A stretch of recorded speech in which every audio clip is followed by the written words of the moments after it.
Today, guys, instead of going back in the future, we're going back in the past. Today we are frying some steaks.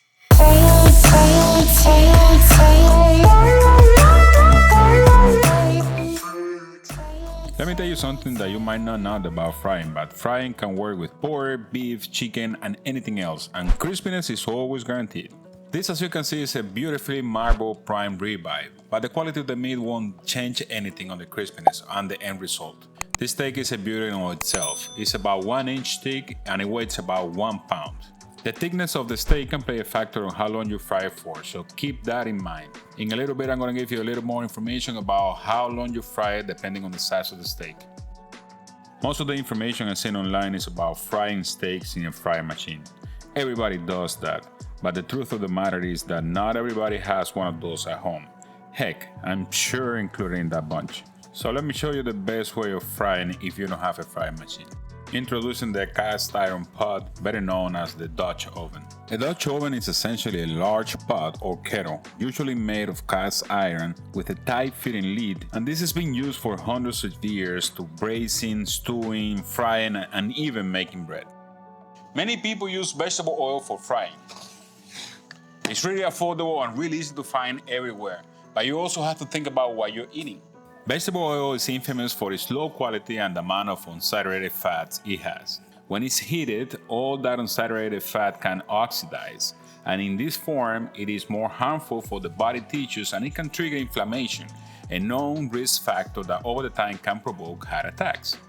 In our case, we're going to be using lard, which is what our parents used for thousands of years. Lard is also higher in monounsaturated fats, which is good for your health. It is also rich in oleic acid, the same fatty acid that is in the olive oil, and is praised for its health benefits. And even though you know that I love my grill, the grill is not the best thing to control temperature. That's why we're going with this baby.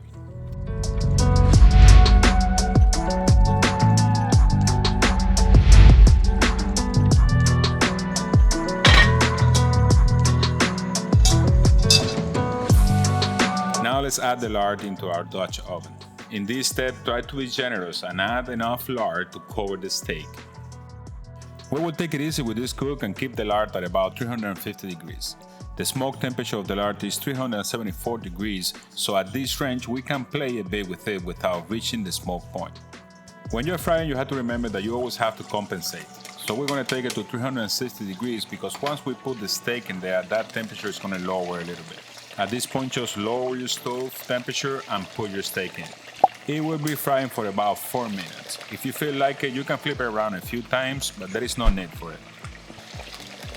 At this point, we just let it go for 4 minutes and then we start taking the steak out. And taking advantage that this lard is hot enough, we're going to be throwing some potatoes there and making some fries with it. Let me show you how I like my fries.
Miss Ninja, we have this beautiful steak here for you to try today.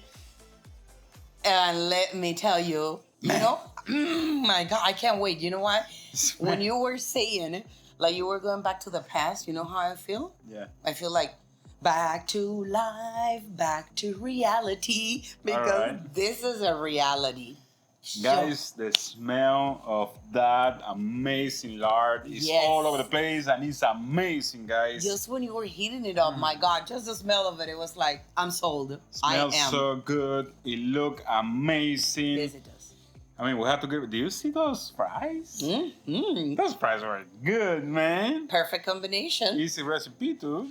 Alright, Miss Ninja. I'm ready. Let's give it a try. Come on, cut me a little piece. Let's go. I cut you a little piece. This is number 8 and the only number we have today. That's it. Let's go. Let's go. Wow. Wow. I love it. You know why? Wow. I feel that intensify the flavor of meat, but the first thing it hits you is the pork flavor. I love it. Let me tell you this. This is an amazing prime steak that was looking good. Again, frying is not gonna make the meat better or worse. What frying is gonna do is gonna crispy the outside. The crispiness in here is out of the chart. It's amazing. And it has, when you bite into it, the first taste you get is that lard or that pork fat, however you want to call it. And it tastes delicious, guys. It tastes delicious, brother. And sisters. Wow. This Love it. is good This stuff. is good, Ninja. Good job. Let me try my fries. I did already. Oh, man. They are amazing. A little bit of sugar on it makes a big difference. Not only that, again, the combination of pork fat. Love it. Unbelievable. I love it. I'm a pork lover, so love it, love it, love it. I think this is a home run, Ninja. I love it. I mean, You nail it. as you can see, you don't need a fry machine to do this. Huh? All you need is one of those crazy Dutch ovens. Or you don't really need a Dutch oven to do something like this. You can do it on any pot you have. You don't have to worry too much about those things. But that one is amazing. Love It's it. heavy as hell, but it's good. It is. Well, guys, this steak came out amazing. The colors on the steaks are right on point. The crispiness of the steak is amazing. The flavors of the steak got intensified. We keep the temperature at 350 degrees on the lard all the time. That's really important. And remember that I put a chart with the size of the steaks and the time that you have to cook it if you want to deep fry your steak.